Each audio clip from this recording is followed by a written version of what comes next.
السلام علیکم جی، دس از می اشفاق اسحاق ستی، اور آج ہم بات کرنے جا رہے ہیں ملکی سیاست میں ہو کیا رہا ہے، ملکی سیاسی صورتحال ہے کیا، کس طریقے سے یہ سیاست چل رہی ہے اور کس طریقے سے آگے بڑھے گی، قول و فعل میں اتنا تضاد کیوں ہے، اور ایسا تمام جماعتوں کی لیڈرشپ میں پایا جاتا ہے، کوئی ایک جماعت اس سے مبرہ نہیں ہے۔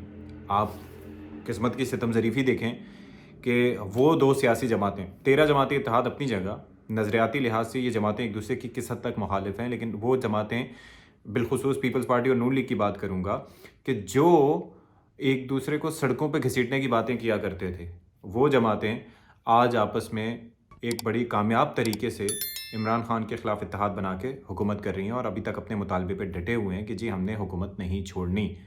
خان صاحب آن دی ادر ہینڈ وہ 3-4 چیزوں کے لیے اسلام آباد کا رخ انہوں نے کیا تھا، جو ان کا حقیقی آزادی مارچ تھا، اور وہ مارچ تو درمیان میں ہی رہ گیا تھا۔ ظاہر ہے کہ خان صاحب پر جب حملہ ہوا اس کے بعد ہی واز مطلب ریلیکٹنٹ اینڈ رائٹلی سو کہ ہم افورڈ نہیں کر سکتے تھے کہ کوئی خدا نخواستہ کوئی دوسرا حملہ ہو، لیکن خان صاحب کی غیر موجودگی کا فائدہ نقصان یہ ہوا کہ وہ مارچ جو تھا وہ دوسرے سرکردہ لیڈران کی موجودگی میں بھی غیر مؤثر رہا۔ بہرحال 26 نومبر کو ایک اہم تعیناتی کو مد نظر رکھتے ہوئے خان صاحب نے کہا کہ چلیں جی ہم جلسہ کرتے ہیں، لیکن اس جلسے کا بہرحال وہ نتیجہ برآمد نہیں ہوا۔ خان صاحب کے 3-4 مطالبات تھے، وہ جی نہیں پورے ہوئے۔ وہ کیا مطالبہ تھا؟ شہباز شریف صاحب استعفیٰ دیں، نہیں ہوا۔ کیا مطالبہ تھا؟ تعیناتی ان کی مرضی سے ہو، نہیں ہوئی۔ کیا مطالبہ تھا کہ جناب الیکشن کی تاریخ دیں، نہیں دی۔ پھر خان صاحب کے پاس ظاہر ہے کہ اسمبلیاں تحلیل کرنے کے علاوہ، اس کی بات کرنے کے علاوہ، تحلیل نہیں کی، اسمبلیوں کی تحلیل کا مطالبہ تو دوسری جماعتوں کا تھا، لیکن خان صاحب نے اس پہ عمل نہیں کرنا تھا۔ اب جا کے انہوں نے بات کی تو پھر ظاہر ہے کہ وہ کہتے ہیں کہ آگے کنواں پیچھے کھائی، ایک بلف ہے۔ بہت سی سیاسی جماعتیں یہ کہہ رہی ہیں، بہت سے تجزیہ کار یہ کہہ رہے ہیں کہ it's just a bluff. Noon League بھی یہ ماننے کو تیار نہیں۔ اب یہ بھی خبریں آ رہی ہیں، کچھ لوگ کہہ رہے ہیں کہ جی پرویز الہی صاحب نے استعفیٰ لکھ کے دے دیا ہے، تحلیل کرنے کی سمری لکھ کے دے دی ہے۔ کچھ لوگ یہ کہہ رہے ہیں کہ پرویز الہی صاحب ابھی وقت مانگ رہے ہیں، واللہ عالم۔ بیرسٹر سیف صاحب نے تو واقعتاً واضح طور پر کہہ دیا ہے کہ جی اگر پنجاب اسمبلی تحلیل نہیں ہوگی یا وہاں سے استعفے نہیں دیں گے تو کے پی اسمبلی کو تحلیل یا استعفے لینے کا کوئی فائدہ نہیں ہے۔ اب یہ تو ایک جانب میں نے بات کر دی قول و فعل میں تضاد کی، دوسری جانب پی ڈی ایم کا معاملہ دیکھ لیں۔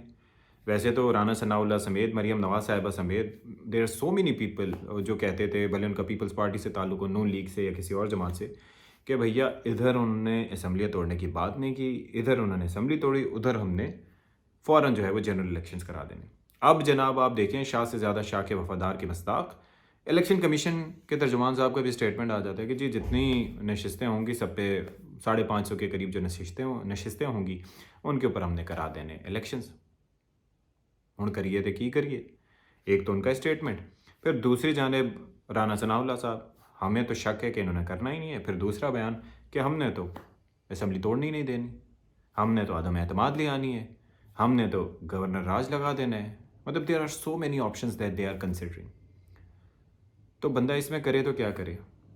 اوپر سے رہی سے ہی کسر وہ مونس الہی صاحب کے انٹرویو سے متعلق تھی کہ جی ہمیں تو انہوں نے کہا تھا کہ جی آپ ان کے ساتھ چلے جائیں، تو وہ برے آدمی تو نہیں تھے باجوہ صاحب۔ تو آپ اس بات سے اندازہ کر لیں، اس پہ اپنے اپنے طرز کی اپنی اپنی طرح کی سیاستیں ہو رہی۔ اور سب سے بڑھ کے جس بیان نے آج مجھے ہلا کے رکھ دیا، آپ کے علم میں ہوگا عمران خان صاحب کا بیان کیا ہوتا تھا، اور آج کل بھی کچھ دانشور جو ہیں وہ کیا کہہ رہے ہیں، بڑے بڑے سینئر تجزیہ کار ہیں جی، وہ یہ کہہ رہے ہیں کہ جی اسٹیبلشمنٹ کو اپنا کردار ادا کرنا چاہیے۔ اگر دو جماعتیں آپس میں بیٹھنے کو تیار نہیں ہیں، اگر خان صاحب کہتے ہیں کہ میں چوروں ڈاکوؤں کے ساتھ لٹیروں کے ساتھ نہیں بیٹھوں گا، تو اسٹیبلشمنٹ کو آگے بڑھ کے اپنا کردار ادا کرنا چاہیے۔ اور اللہ کے بندو، انہوں نے باضابطہ طور پر جنرل قمر جاوید باجوہ نے بھی یہ کہا کہ ہمیں یہ احساس تھا کہ جو ہوتا رہا ہے ماضی میں وہ خلاف آئین ہے، تو اب ایسا نہیں چلے گا۔